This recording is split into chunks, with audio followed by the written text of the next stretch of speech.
오늘 말씀은 말씀이 현실이 되는 삶이라는 제목으로 함께 나누도록 하겠습니다. 예전에 서울에서 지낼 때 이제 혼자 이제 여행을 갔던 적이 있습니다. 그때 이제 DSLR 카메라를 이제 중고로 사서 이걸 어떻게 쓸까 하다가 이제 속초 1박 2일의 여행을 혼자 떠나게 되었죠. 거기서 이제 여기저기 돌아다니면서 사진을 찍었던 기억이 있습니다. 계절적으로는 한 9월달 정도, 이제 9월 말 정도 됐었고, 선선함이 느껴지는 그러한 가을 날씨를 경험했습니다. 서울에서 고속버스를 타고 한 3시간 정도를 이제 쭉 가서 도착을 해가지고, 게스트하우스를 이제 예약을 해놨기 때문에, 거기에 숙소에 짐을 풀고, 여기저기 이제 막 돌아다니게 된 것이죠. 그러다가 이제 좀 늦은 시간에 숙소로 들어와서 이제 알아보니까 속초가 또 닭강정이 유명하다는 얘기를 듣고 닭강정을 사러 또 나가게 되었습니다. 속초는 동해이기 때문에 해가 좀 일찍 지는 편입니다. 그래서 아직 늦은 시간은 아니었지만 밤처럼 좀 깜깜한 그런 밤이 되었습니다. 아침에 이제 돌아다닐 때는 못 봤었는데 그 시간에 이제 나가고 나니까 이 바닷가 주변으로 이 별빛들이 얼마나 많이 보이던지 정말 저는 태어나서 그렇게 많은 별빛은 처음 본 것 같습니다. 그래서 그 별빛을 보면서 아침에는 전혀 보이지 않던 별들이 이렇게 저녁이 되니까 보이구나 하면서 그런 좀 시간을 가졌던 것이 기억이 납니다. 그래서 이런 말이 있습니다. 가로수 불빛 아래서는 별을 볼 수 없다라는 말이 있죠. 가로수의 그 불빛이 이 위에 하늘의 별빛을 가리기 때문에 가로수 불빛 아래서는 빛을 볼 수 없다는 것입니다. 별을 보기 위해서는 내 주변이 어두워야 되고 어두울수록 밝은 빛을 볼 수가 있습니다. 그런데 예수님 시대가 바로 이러한 시대였습니다. 많은 사람들이 메시아를 기다렸고 그들의 그 고통과 힘든 상황 속에서 자신들을 구해내는 그러한 하나님의 별을 기다렸던 것이죠. 예수님이 오시기 전 400년 정도의 시간을 신구약 중간기라고 얘기를 하는데 이 중간기를 다른 말로 암흑기라고도 이야기를 합니다. 왜냐하면 하나님은 이스라엘 백성들을 하나님의 말씀으로 이끄시지 않습니까? 리더를 통해서 또는 선지자를 통해서 하나님은 이스라엘 백성들에게 메시지를 전하고 그들이 해야 될 일을 그들에게 알려주셨습니다. 그런데 이 400년의 기간 동안에는 하나님께서 어떠한 말씀도 하지 않았고 어떠한 사람도 보내지 않았습니다. 그러니 이스라엘 백성들은 자신들이 어떻게 하는 것이 옳은 것인지를 모르고 우왕좌왕하며 그러한 하나님의 말씀이 없는 그런 암흑의 시대를 살아갔던 것이죠. 그들을 살아가지만 옳은 길을 살아가고 있는지를 잘 모르는 그런 암흑과 같은 시대를 맞이하게 되었습니다. 또한 그들은 로마의 압제 가운데 굉장히 힘든 그 시기를 겪게 되었습니다. 로마는 따로 이 속국에 대해서 그들의 문화라던가 그들이 사는 생활에 대해서는 터치하지 않지만 그들에게 조금 이제 조세, 이제 세금을 걷고 이제 먹을 것을 가져가는 그러한 나라였죠. 그러니 자신들이 먹을 것이 없고 세금을 내야 되기 때문에 돈이 없는 그런 가난한 삶을 살아가는 이들에게 있어서 자신들의 이러한 정치적인 구원을 해줄 하나님의 메시아를 기다리는 것은 아마 당연했을 것입니다. 그래서 그들이 힘들수록 하나님에 대한 소망은 커져갔고 그들이 어려울수록 메시아에 대한 기대는 커져갔던 것이죠. 그래서 하나님께서 약속하신 메시아께서 언제 이들에게 오셔서 자신들을 구해낼지 그것을 기대하며 그것을 소망하며 힘들지만 그러한 희망과 기대를 가지고 이들은 그 어려움을 이겨내고 있는 중에 있습니다. 그런데 갑자기 한 사람이 나타나더니 수많은 사람들의 배고픔을 해결하고 안진뱅이를 일으키고 귀신 들린 자의 귀신을 쫓아내며 눈 먼 자의 눈을 고치며 또한 죽은 나사로를 살리는 그러한 어마어마한 일을 발휘하는 사람이 나타나게 된 것이죠. 이들은 이 예수님을 어떻게 보았을까요? 아마 당연히 하나님께서 약속하신 메시아라고 생각했을 것입니다. 그리고 그 메시아를 통해서 자신들이 구원을 얻을 것이라고 기대하게 되었을 것입니다.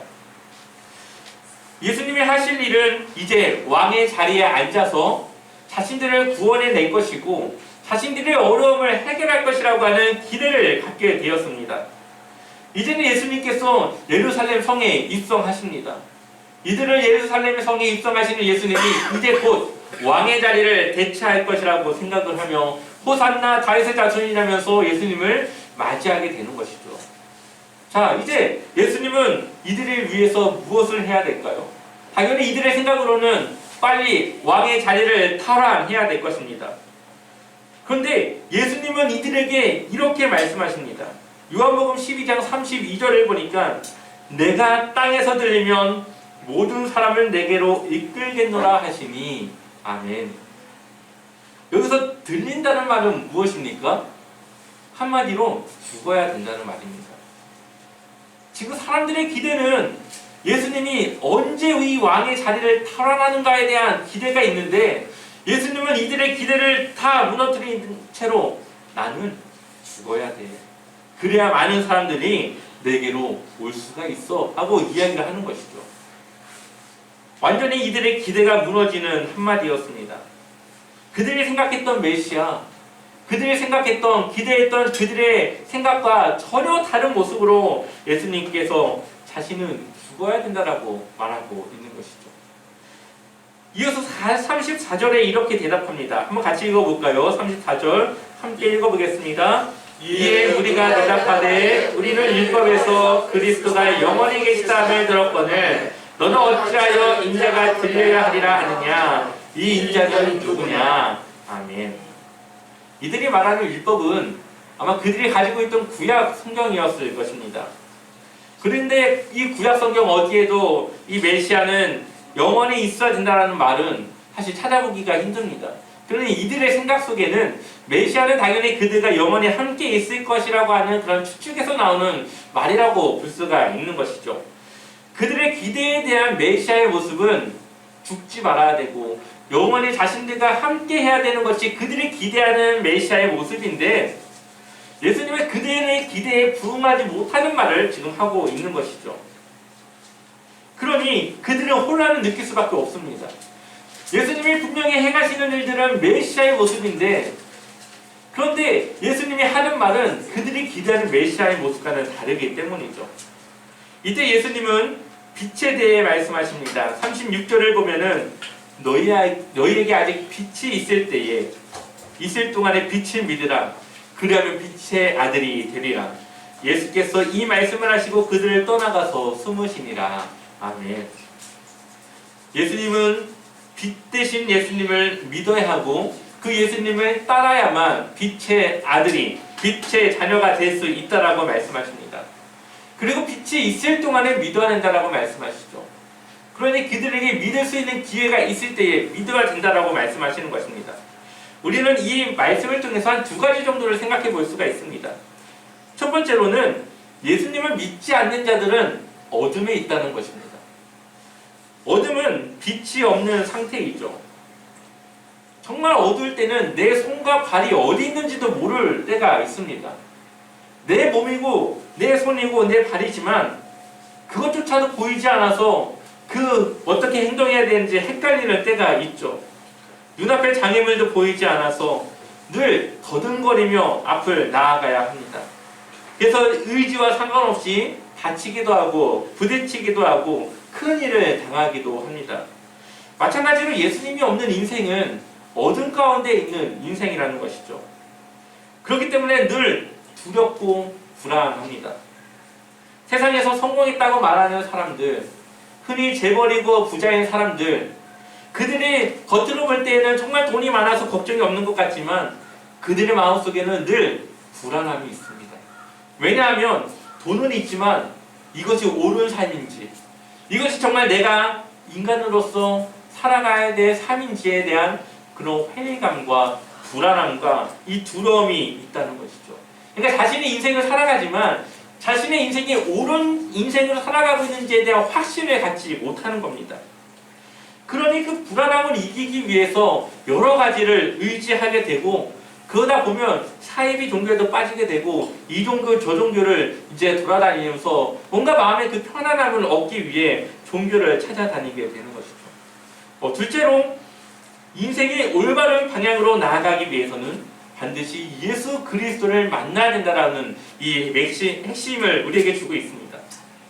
그리고 그 예수 그리스도를 따라가는 삶을 통해서 우리는 하나님의 자녀, 빛의 아들이 될 수 있다는 것이죠. 예수 그리스도께서 우리의 빛 되십니다. 우리는 예수 그리스도를 따라 살아가고 그분의 인도를 받는 그분의 자녀들이죠. 무엇으로 우리가 인도를 받을까요? 우리는 예수님을 어떻게 따라가야 될까요? 성경은 우리에게 하나님의 말씀으로 인도를 받는다고 말하고 있습니다. 우리 신앙의 핵심은 많은 것들이 있지만 그 중에서도 가장 큰 핵심을 말하라고 한다면 하나님의 말씀에 있습니다. 때로는 특별한 기적을 경험하기도 하고 또한 기도의 응답을 통하여서 하나님의 능력이 어떠한 것인지를 우리가 경험하기도 합니다.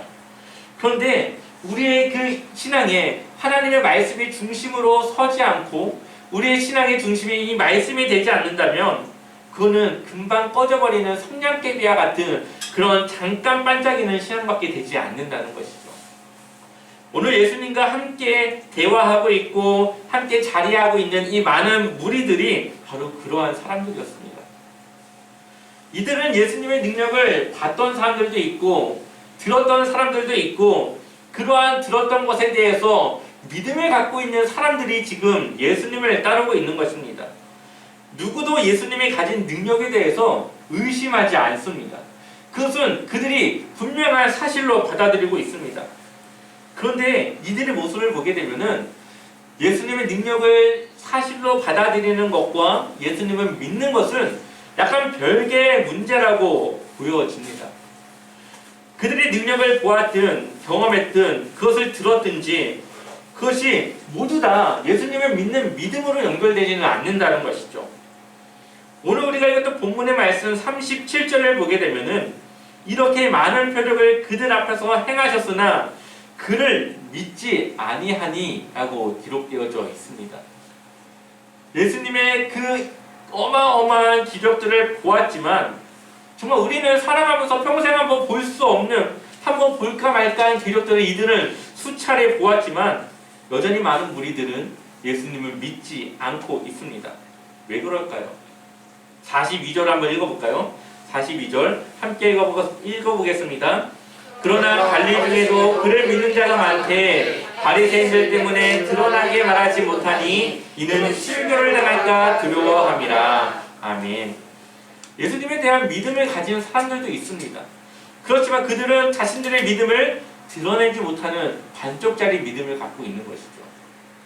누군가는 그 믿음을 갖지 못하지만 또 누군가는 믿음을 가졌다 하더라도 자신들이 그 믿음을 드러냄으로써 이 유대교에서 출교를 당할까봐 다시는 회당에 들어가는 출입을 자신들이 제한당할까봐 많은 사람들의 손가락질을 당하면서 자신들이 그 사회적인 그 분위기 속에서 왕따가 되고 매장당할까봐 그것을 두려워하며 자신의 믿음을 드러내지 못하고 있는 것이죠.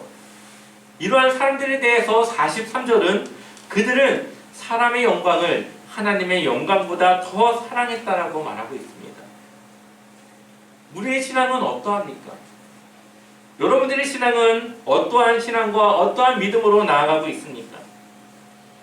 아마 이 자리에 있는 것 자체가 예수님에 대한 믿음이 아예 없지는 않을 것입니다. 그러니 믿음이 있다라고 볼 수가 있는 것이죠.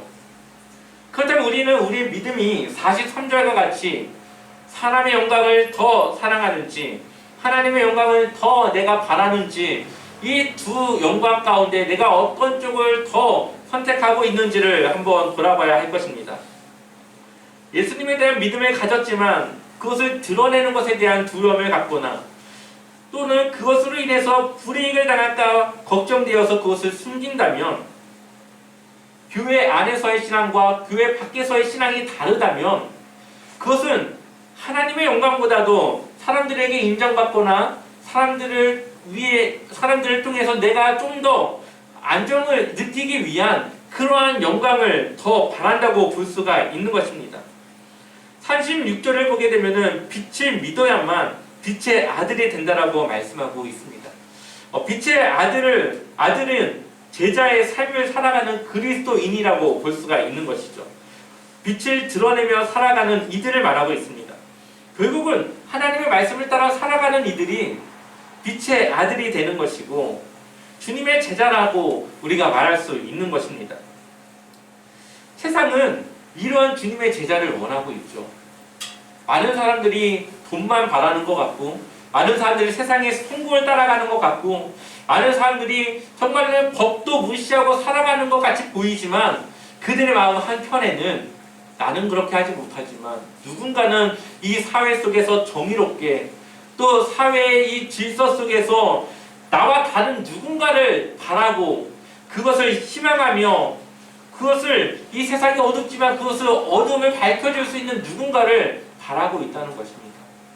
그걸 어떻게 할 수 있냐면은 뉴스를 보았을 때에 정말로 당연히 해야 될 그 선한 의무를 하는 사람에 대해서 많은 사람들이 정말로 나는 그렇게 하지 못하지만 정말 대단하다 하면서 그 사람을 높이 세우며 그 사람을 칭찬하며 동경하는 모습을 많이 보게 됩니다.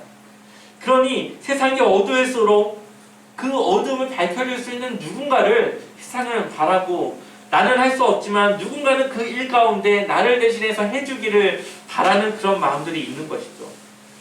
바로 그 빛이 우리가 되어줘야 된다는 것입니다. 그 빛을 우리가 밝혀야 됩니다.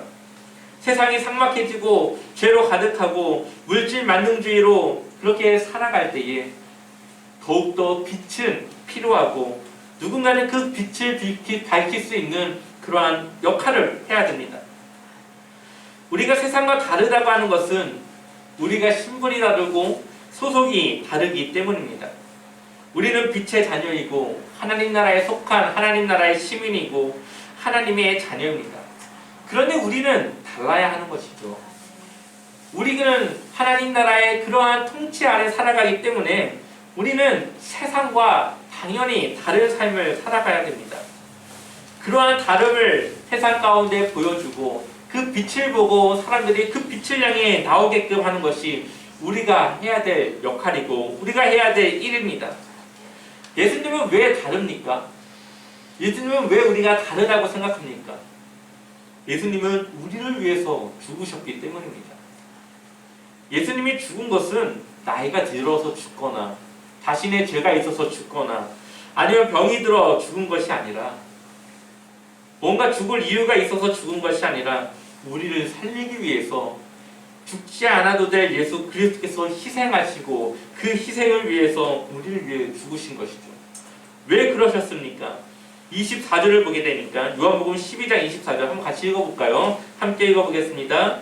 내가 진실로 진실로 너희에게 이르노니 한 알의 밀이 땅에 떨어져 죽지 아니하면 한 알 그대로 있고 죽으면 많은 열매를 맺느니라. 아멘.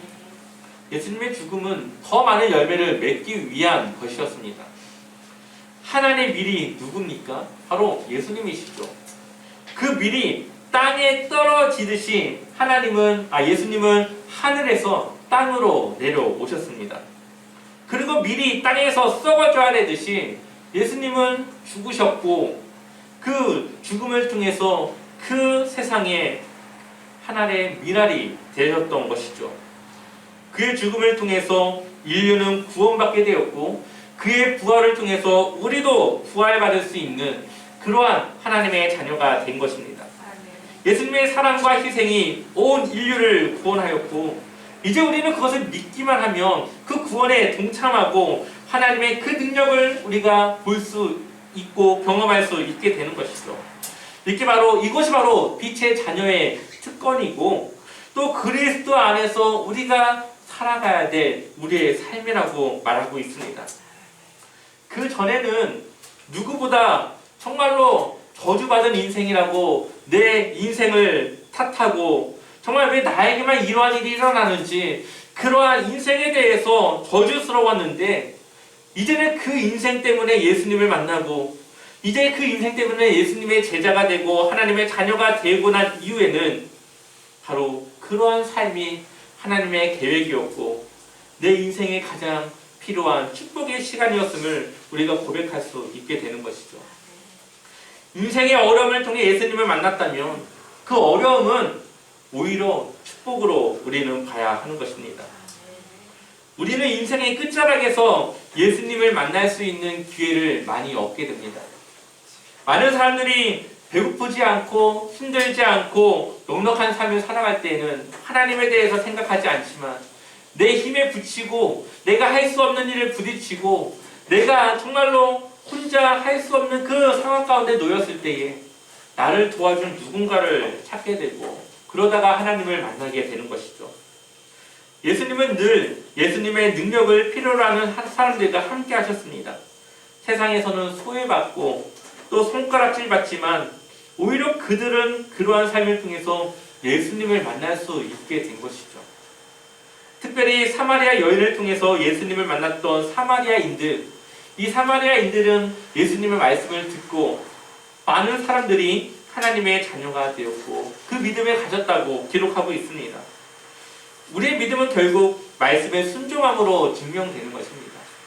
결국은 말씀을 따르는지 따르지 않는지, 그 말씀을 세상과 타협하는지 타협하지 않는지, 그런 우리의 삶을 통하여서 우리의 믿음을 돌아볼 수 있고 우리의 믿음이 반쪽짜리 믿음인지 아니면 하나님의 영광을 위한 믿음으로 성장하고 있는지를 볼 수 있는 것이죠. 예수님이 왜 십자가에서 죽으셨을까요? 물론 많은 열매를 맺기 위한 것도 있지만 그것이 하나님의 명령이었기 때문에 그것에 순종한 것이었습니다. 우리 한번 요한복음 12장 50절 말씀 읽어볼까요? 요한복음 12장 50절 말씀 함께 읽겠습니다. 나는 그의 명령이 영생인 줄 아노라. 그러므로 내가 이루는 것은 내 아버지께서 내게 말씀하신 그대로니라 하시니라. 아멘. 예수님을 통해 우리에게 영생을 주는 것이 하나님의 계획이고 하나님의 뜻이고 그것이 하나님이 예수님께 주신 명령인 것을 예수님께서 아시고 그 말씀에 순종하시고 그대로 행하셨다는 것이죠. 예수님도 하나님의 말씀에 순종했고 예수님의 사역은 늘 하나님의 말씀과 성령의 인도한 가운데 그분의 뜻을 따라 행했던 것을 보게 됩니다. 예수님도 하나님과 동등한 분이시고 똑같은 하나님이시지만 하나님의 뜻에 순종했다라고 빌립보서 2장 5절부터 말씀하고 있죠. 예수님도 순종했던 그 말씀에 우리가 순종하지 않는다면 과연 우리가 빛의 자녀, 하나님의 자녀라고 말할 수 없을 것입니다. 유대 지도자들은 진정한 메시아를 눈앞에 두고도 알아보지 못했습니다. 그들은 그렇게 400년 동안의 그 암흑기에 그 메시아를 기다리고 드디어 나타날 메시아를 봤지만 그들은 그 메시아를 섬길 수 있는 기회를 그들은 갖지 못했습니다. 지금도 이스라엘은 유대교를 따르고 있고 소수의 사람들은 예수님에 대해서 인정하고 믿고 있지만 대부분의 많은 사람들은 여전히 메시아를 기다리고 있는 상황 가운데 있습니다. 빛이 있는 동안에 빛을 믿어야 되는데 빛이 지나간 이후에는 그들이 그 빛에 대해서 알아보지 못하는 그 기회를 잃어버린 그 안타까운 모습을 보고 있습니다. 가장 먼저 예수님을 알아야 하는 그 이스라엘이 정말 눈먼 소경과 같이 예수님을 앞에 두고도 바라보지 못하고 있는 것입니다. 예수님은 빛이 있을 동안에 빛을 믿으라 말씀하셨습니다. 우리 안에 예수님이 함께 하실 때에 그리고 우리가 지금 예수님을 믿고 따르고 있을 지금 예수님을 믿을 수 있는 기회이고 믿음과 신앙을 지켜야 되는 때인 것입니다. 그리고 우리는 말씀을 따라 살아감으로 그 신앙을 지킬 수 있는 것이죠. 진짜 갈급함은 말씀이 없는 것입니다. 진짜 갈급하고 정말 위기는 나에게 먹을 것이 없는 것이 아니라 먹을 말씀이 없는 그때가 바로 갈급함이고 위기라고 아모스는 말하고 있죠. 아모스서 8장 11절의 말씀 한번 읽어볼까요? 아모스서 8장 11절 함께 읽어보겠습니다. 주 여호와의 말씀이니라. 보라 날이 이를지라 내가 기근을 땅에 보내리니 양식이 없어 기림이 아니며 물이 없어 가람이 아니요 여호와의 말씀을 듣지 못한 기간이라. 아멘.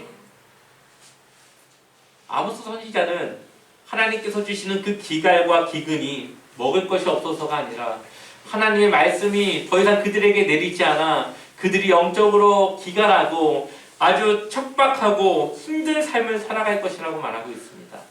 바로 그것이 400년 동안에 이어지게 된 것이죠.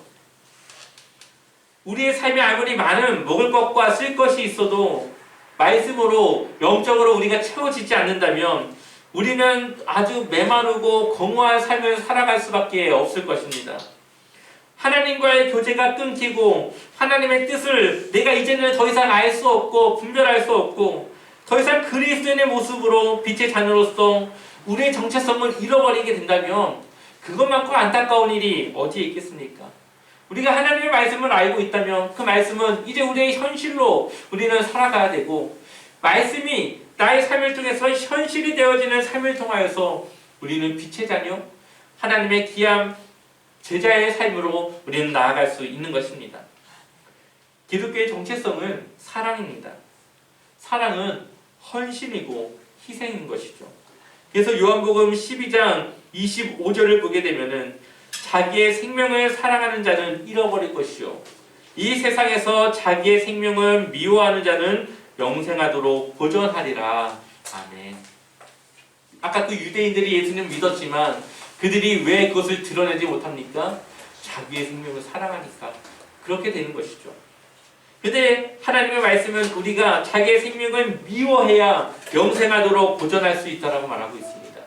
그 말은 사람들을 들어하지 말고 하나님의 그 영광을 더욱더 우리가 바라봐야 된다는 것입니다.